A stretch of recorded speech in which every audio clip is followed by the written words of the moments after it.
much stuff floating around. I don't know. People trying to say they wasn't together. Basically was trying to get into a threesome.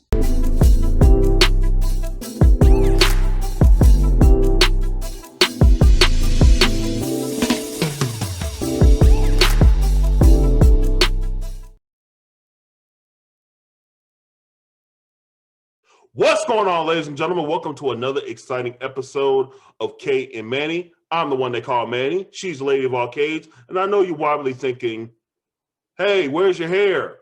Yeah, I cut it. That's right, I cut it, and I needed to cut it. But we're not going to talk about that because we have a special guest in the house. Manny, I love the haircut. But before I tell everyone about my wonderful guest tonight, I just want to remind everyone tonight's show is sponsored by Lady K Enterprises.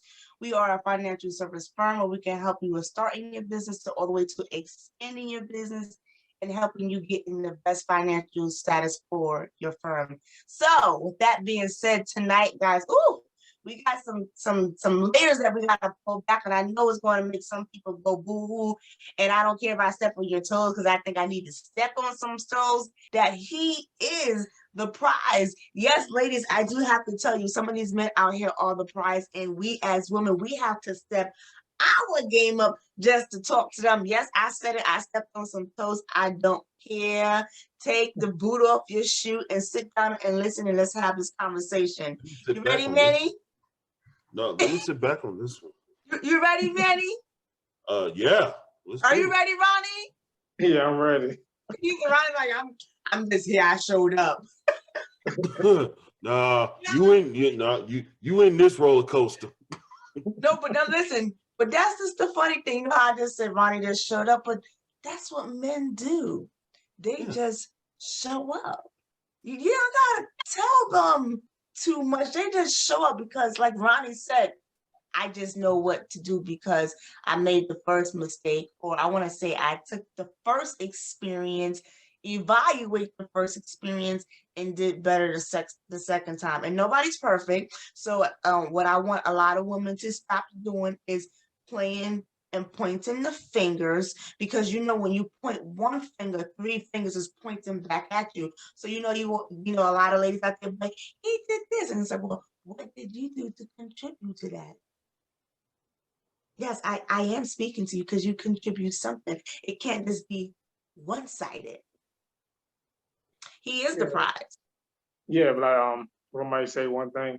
Like I said, back to what you were saying, like, even though I'm a good father, but I definitely give a lot of credit and a lot of kudos to both my kids' moms. You know what I mean? I have two amazing kids, and to always make sure I give them a lot of credit. Like when I'm out and about, somebody will say, hey, you have a smart daughter, you have a smart son. I always say, hey, her mother's smart. His mother, they get it from their mom, because I think that's very, very important. I think mothers will always make sacrifices that fathers nobody will ever know about. So I definitely want to give kudos and a lot of props to them, because I'm not the easiest guy to deal with. So anybody that can deal with me deserves a lot of credit. So I definitely want to make sure I give kudos and credits to both of them young ladies, because they definitely amazing. So. And I respect you for giving them honor, Ronnie, because sometimes that's important too. You know what I'm saying? Just letting the person know that I appreciate you. Those little words does matter, and I believe it can change the dynamic of the relationship. But a lot of people are too bitter and they're holding on to old stuff that they have not resolved. And to be honest, sometimes people are like, oh, I want closure. Let me tell you something. It has nothing to do with closure. It has everything with you being at peace with yourself.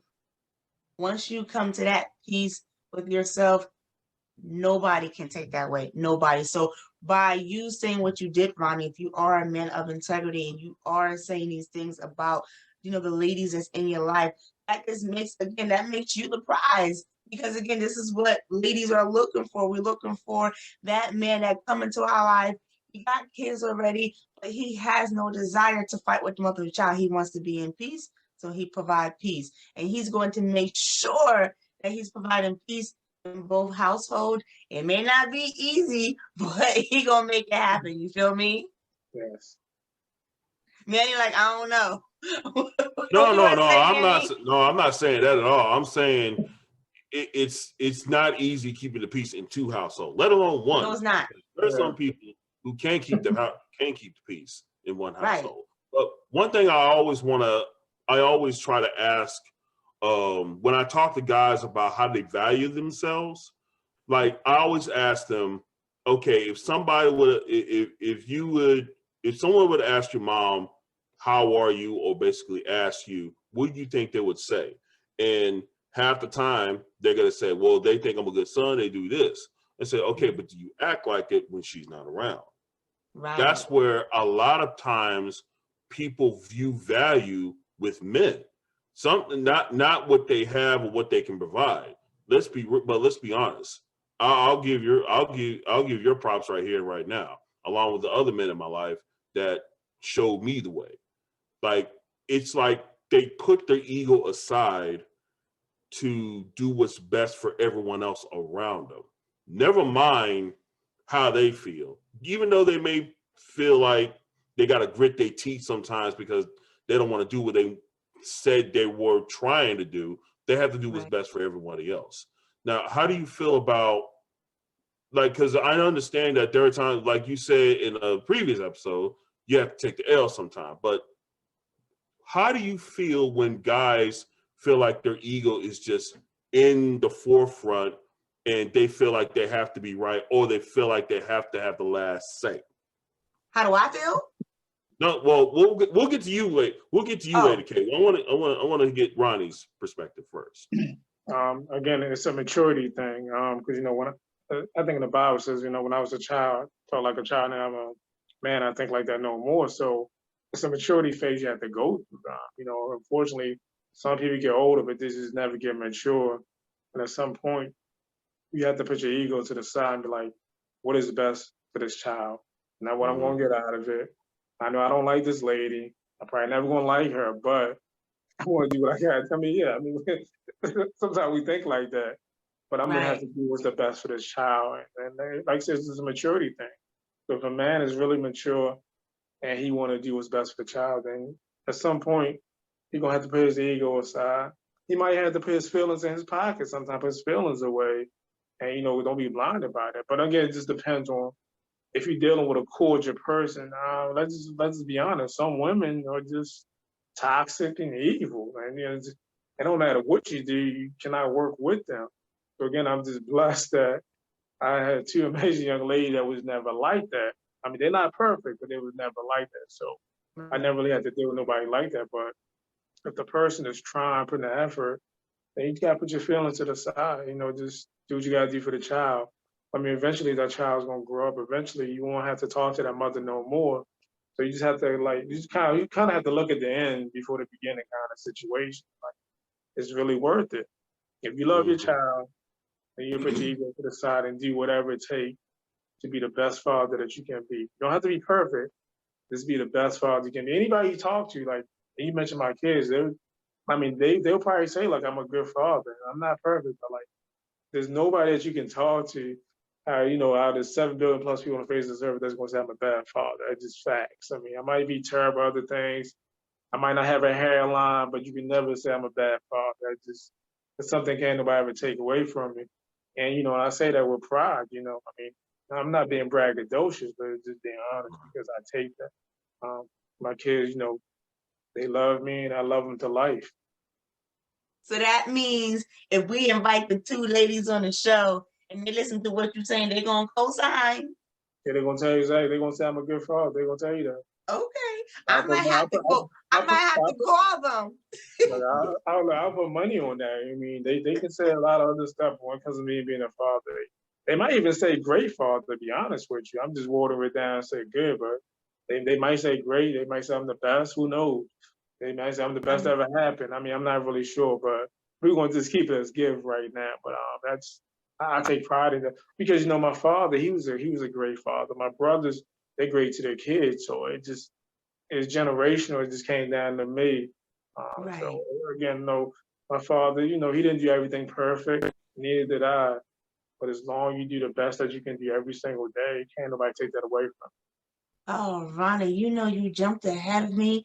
Oh my gosh, you was right there because I was going to ask next, but before I went to that next question, I just had to say, I was just pulling your leg. I know you're a great dad. But what I really wanted to say is the impact of a father. I wanted to talk about, how it's important for a Black man to see another Black man.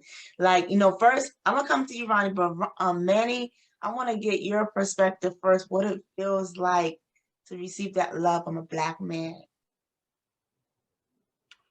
Getting love from a Black man. It's two-sided here to me. One, it teaches you how to love, respect, honor not only your father, but how to love, respect, and honor your kids and teach them that. Because one thing I've learned is I saw my grandfather, may he rest in peace, teach my uncle and my dad, and I'm seeing those lessons being passed on to not only me and my brother, but also my cousins. Whereas those family values, granted, some people may say they're outdated, some people say they're traditional, some people may say it's a foreign concept to most people. But again, it works. And it worked for generations, as you may see. Because a lot of times we see certain things that fathers do with their kids and it just makes you shake your head like, wait, what are you doing? But then you also have to look at it from a perspective for those who do have a good father, because I'll go ahead and talk about myself. I had to learn later on in life that me and my family was the anomaly in a lot of people's lives, because we grew up in a two-parent household, whereas a lot of our friends didn't grow up with fathers.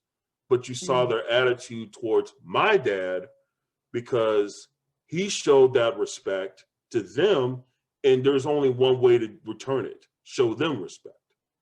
Because a lot of times people may think, well, what about your father? I don't have a daddy, right?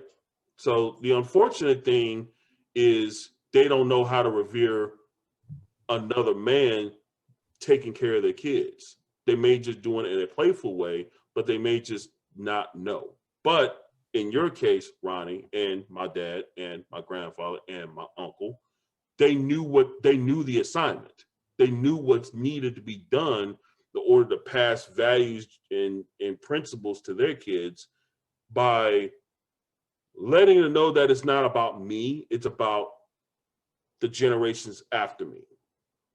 You have to pass that to them. And I don't think, and a lot of people don't think about their kids down the road, because again, they're trying to learn this as they go, but they're learning it the wrong way. You know what I'm saying? I get you. Right. Mm-hmm. And so thank you, Manny. I appreciate you, giving that detail of what it means for a Black man to be in a Black man's life. So Ronnie, I'm going to ask you the same question. What does it mean? What's the feeling, when that Black man is around that Black boy? Yeah, like, man, he said a mouthful. I agree with everything he says. Yeah, it's very important to have that, that father and your father in your life, or even that father figure. If you don't have that father, if your father's not in your life, it's very, very important to have in your life. But also one thing I've realized, let's just say if for some reason, you didn't have a father in your life, or you didn't have that father figure in your life, now that you have kids, you can actually break that cycle though. You can break that generational curse, and you can make an impact from you going forward. And I think the mistake that some fathers, men use, like, well, my father wasn't in my life. I'm like, but that's no reason why he shouldn't be in your kid's life. And that's why one of my first book, the title of the book was called "Break the Cycle." You don't have to live with bad credit, because it's all about breaking that generational curse, breaking that cycle. So again, having your father in your life is very, very important. But if for some reason you don't have your father in your life, every day that God opens your eye, you have an opportunity to break that cycle. I mean, is it going to be easy? Probably not. Are you going to be able to do it overnight? Probably not. But at some point, as a man, you have to man up, say, look, you know what? I want my children to have a better life than I have. I'm going to do the best that I can do to make sure that happens. I mean, because it starts with you. But then again, like, it just, I mean, because a lot of us, I think everyone has a purpose in life. That's something that they have to do. And sometimes, you gotta give birth to that gift. They can see your full potential. But then again, let's just go back to being connected with the right people. And if you're not connected with the right people, sometimes it could take years for you to actually give birth to that. So, and again, I think you have to look for. Some people wake up every day and look for excuse. I mean, but some people get up and look for results. So life is gonna give you whatever you look for.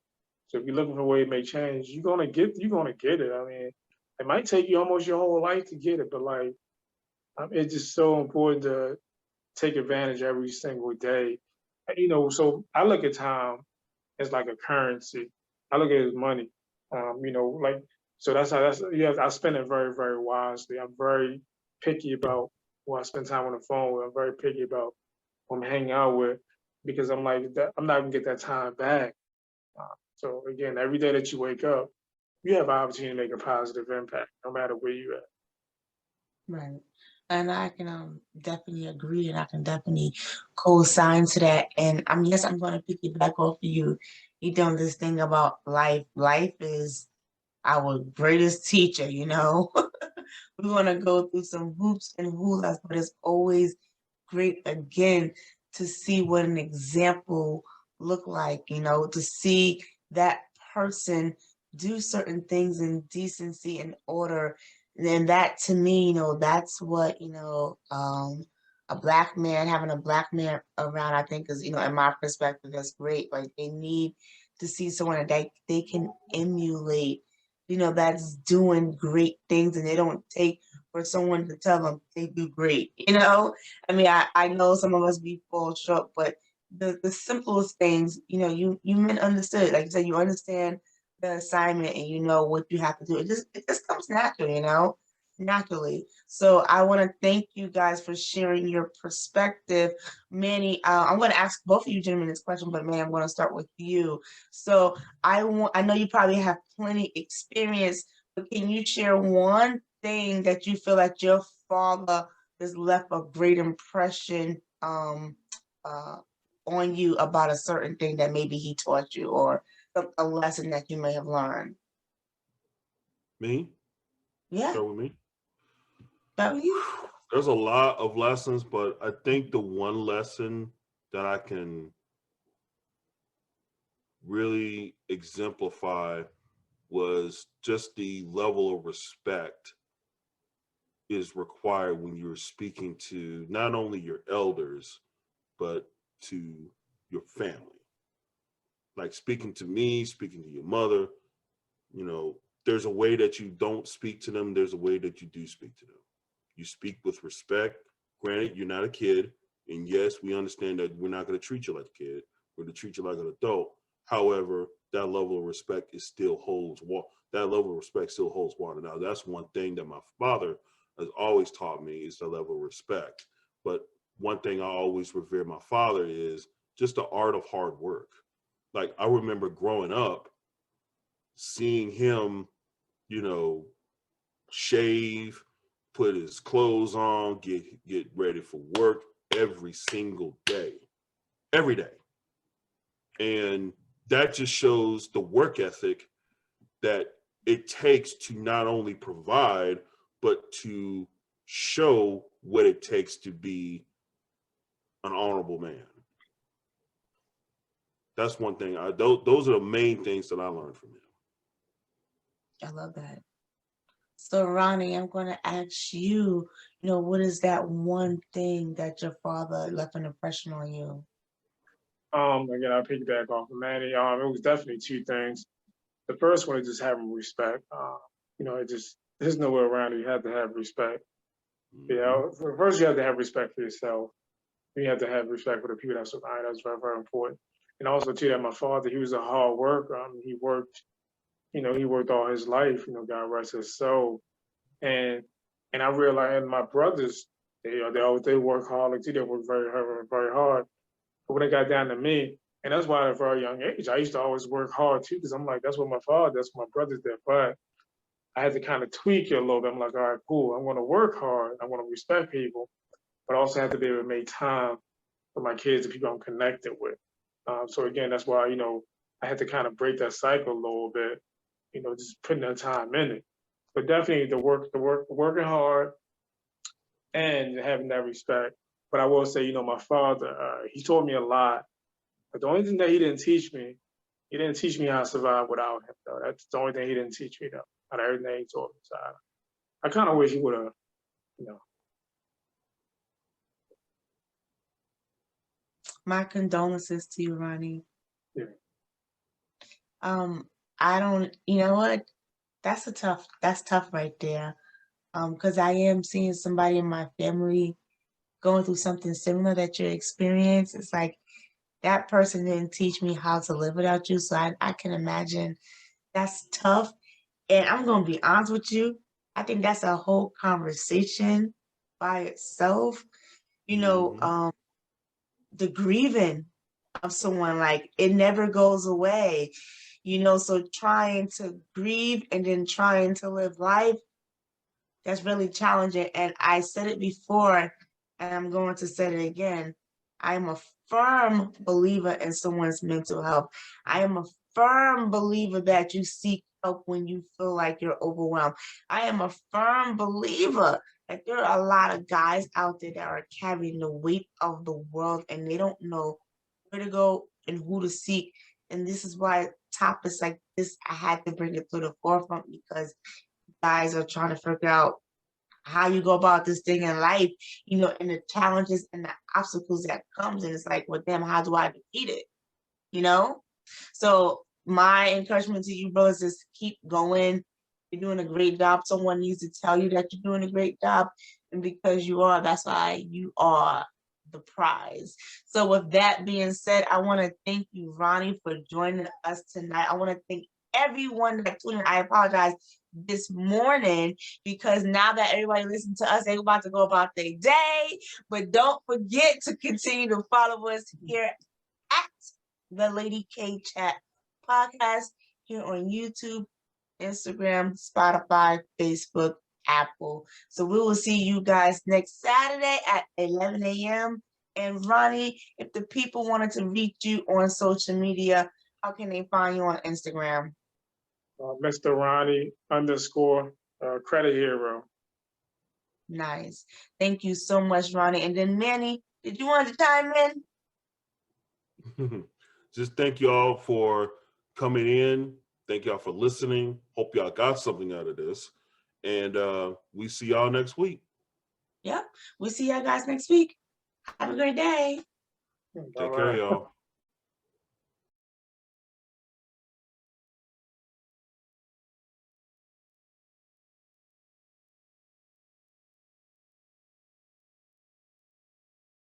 K.